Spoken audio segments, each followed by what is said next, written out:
Hello नमस्कार, welcome to G spectrum. तो बांग्लादेश में जब से शेख हसीना देश छोड़ के भागी थी, इंडिया आई थी, तब से लेके सबसे ज़्यादा जो खुश था जो बंदा, वो था मोहम्मद यूनिस। भाई अब तो पावर मिल गई, अब तो पावर मिल गई, अब मैं यहाँ पे रूल करूँ, सबसे ज़्यादा खुश था। लेकिन अब आज के टाइम पे ऐसी नौबत आ गई है कि उसको भी देश छोड़ के भागना पड़ सकता है। जी हाँ, मैं ऐसा क्यों कह रहा हूँ, क्योंकि रिसेंट में ही जो उस्मान हादी का जो भाई, उसके फैमिली वालों ने एक्यूज़ किया है कि ये जो मर्डर हुआ है, ये जो किलिंग हुई है हमारे भाई की, उसके पीछे कहीं ना कहीं मोहम्मद यूनिस का नाम है। और हम इसको बिल्कुल बर्दाश्त नहीं करेंगे और हम इसके खिलाफ विरोध करेंगे। जी हाँ, ये सब चीज़ें हो रही हैं। तो मोहम्मद यूनिस की भी अब उल्टी गिनती शुरू हो गई है। यहाँ पे आप देख सकते हैं, anti India leader Usman Hadi's brother blames Yunus regime for the murder to foil the polls. ठीक है, तो डायरेक्टली एक्यूज़ किया है कि हमारे भाई की हत्या आपने यूनिस रिजीम नहीं की है ताकि इलेक्शन को है जो ख़राब किया जा सके, for two foils the poles. मतलब हाँ, कह सकते हैं। देखिए, जो गवर्नमेंट, इंतरिम गवर्नमेंट 1.5-2 साल लगा दे रही है अपने यहाँ पे फ्रेश इलेक्शन कराने में, तो मान सकते हैं भाई कि कहीं ना कहीं मोहम्मद यूनिस का भी हाथ हो सकता है इसके अंडर में, इसके अंदर में। अब जैसा कि आपको पता ही होगा कि जो उस्मान हादी है, जो एक बहुत ही ज़्यादा प्रोमिनेंट लीडर था, जो शेख हसीना का जब इन लोगों ने विरोध किया था उसके खिलाफ किया था, जिसकी वजह से शेख हसीना को इस्तीफा देके भागना पड़ा था बांग्लादेश के लिए। तो उसमें जो सबसे ज़्यादा प्रोमिनेंट जो लीडर थे, जो अपोज कर रहे थे, जो लीड कर रहा था वो सब प्रोटेस्ट को, उसमें सबसे बड़ा नाम था उस्मान हादी का। तो लेकिन उस्मान हादी की रिसेंट में ही, पिछले हफ्ते ही 12 दिसंबर को डेथ हो जाती है। एक अननोन गनमैन आके उसको असैसिनेट कर देता और उसकी गोली मार देता सीधे सर में, जिसकी वजह से उस्मान हादी की डेथ हो जाती है। सिंगापुर में इलाज चल रहा था लेकिन वहाँ पे वो बच नहीं पाए, जिसकी वजह से पूरे बांग्लादेश में इतना ज़्यादा प्रोटेस्ट हुआ। ऑफ कोर्स इंडिया के अगेंस्ट भी प्रोटेस्ट किया गया, उनकी इंतरिम गवर्नमेंट के अगेंस्ट प्रोटेस्ट किया गया कि हमारे उस्मान हादी को कैसे मार दिया, उसको प्रोटेक्शन वगैरह क्यों प्रोवाइड नहीं की, इतने बड़े, इतने अच्छे यूथ लीडर को, इतने बड़े यूथ लीडर को क्यों प्रोवाइड नहीं की गई। तो ये सब काफ़ी ज़्यादा क्लेम लगाए गए थे वहाँ के लीडर के द्वारा जब उस्मान हादी की डेथ हुई थी। और उसके अलावा अभी रिसेंट में ही जो उस्मान हादी का जो भाई है, उसने एक पॉलिटिकल रैली के दौरान कहा है, he called for a speedy trial of the killer. क्योंकि देखिए, अभी तक किलर का कोई अता पता नहीं है, जो प्रोमिनेंट किलर है, जो मास्टरमाइंड है, उसका कोई अता पता नहीं है कि वो कहाँ है।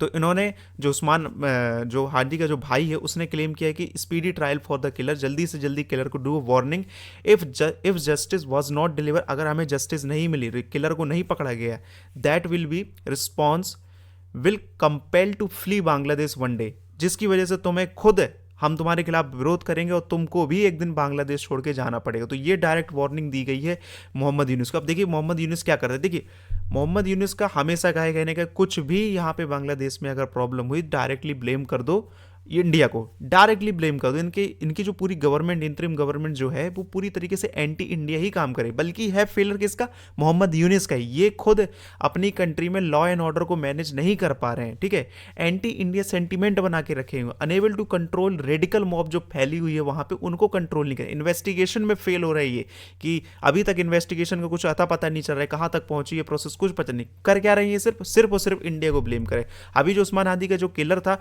उस पर भी इन लोगों ने ब्लेम किया कि वो जाके इंडिया भाग चुके। यहाँ पे आप देख सकते हैं कि Usman Hadi killer Fazal Karim Musad rally flee to India. ये सब क्लेम, ये मिस इन्फॉर्मेशन ये लोग अपने पूरे बांग्लादेश में फैलाने की कोशिश कर रहे हैं, और जो प्रेशर है वो यहाँ से हटाने की कोशिश करेंगे ताकि हमारे ऊपर बिल्कुल भी ना आए, प्रोटेस्टर जो है हमारे ऊपर ना आए। ये काम कर रहे हैं मोहम्मद यूनुस लोग। ठीक है, लेकिन फिर जब पूछा गया यहाँ की पुलिस वगैरह से, बांग्लादेशी ऑफिशियल से पूछा गया कि भाई इसका प्रूफ तो दो कि आखिरकार इंडिया भागा है, तो उन्होंने कहा कि ऐसा कोई प्रूफ नहीं है, have not confirm that the killer crossed into India, the law enforcement has said that they do not have the precise information on the suspect whereabout and have not found evidence of the escape into Indian territory। तो ये साफ तौर पे उन्होंने clear कर दिया कि वो इंडिया नहीं भागा है।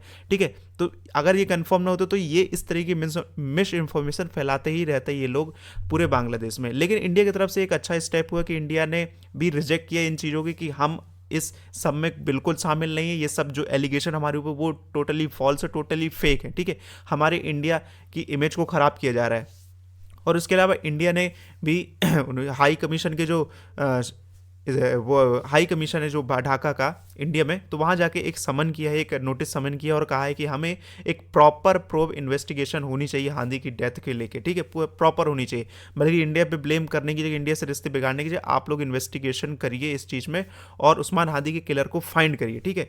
और यहाँ पे अब कुछ डिमांड भी रखी है इन लोगों ने, उस्मान हादी के जो भाई उन्होंने डिमांड भी रखी है। अगर ये डिमांड फुलफिल नहीं होती है तो जिसकी वजह से फिर से हम प्रोटेस्ट करेंगे, इस बार मोहम्मद यूनिस के अगेंस्ट पूरी तरीके से प्रोटेस्ट करेंगे। उन्होंने कहा है कि इमीडिएट अरेस्ट होना चाहिए किलर का, जो कि बहुत जरूरी है, फास्ट ट्रैक ट्रायल होना चाहिए, ठीक है।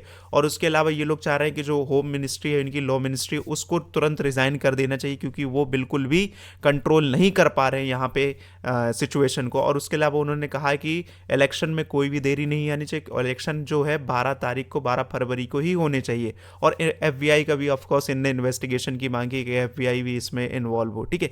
लेकिन अब ये डिमांड उठ रही है कि भाई आखिरकार मोहम्मद यूनिस क्या सच में इलेक्शन को डिले करना चाहता है? तो आप कह सकते काफ़ी ज़्यादा मीडिया जो आउटलेट हैं, स्पेकुलेशन फैल रही है और एक्सपर्ट्स भी कह रहे हैं कि हाँ, कहीं ना कहीं मोहम्मद यूनिस ही चाह रहा है कि ये इलेक्शन को डिले कीजिए। ऐसा क्यों? अब देखिए, वो अपनी इंतरिम गवर्नमेंट को एक्सपांड करना चाहता है और ज़्यादा बढ़ाना चाहता है। देखिए, 1.5-2 साल तक तो इलेक्शन अभी कराए नहीं, तो वो सोच रहा है कि थोड़ा और अभी रुके, थोड़ा और रुके, थोड़ा और पावर गेन कर लूँ और उसके अलावा जो अपोजिशन है उसको वीक करने की कोशिश कर। आप जानते हैं कि उस्मान हादी एक प्रोमिनेंट लीडर बन के आया, तो उसके अंदर बहुत अच्छी पावर थी कि वो पीपल को इन्फ्लुएंस कर सकता है, एक लीडर बनने के पूरे गुण थे उसको, जो वहाँ के लोग उसको पसंद कर रहे थे, ठीक है, उसके जो विचारधारा उसको पसंद करते, ऑल्दो इंडिया के अगेंस्ट विचारधारा थी, लेकिन वहाँ के लोग फिर भी वो पसंद कर रहे थे।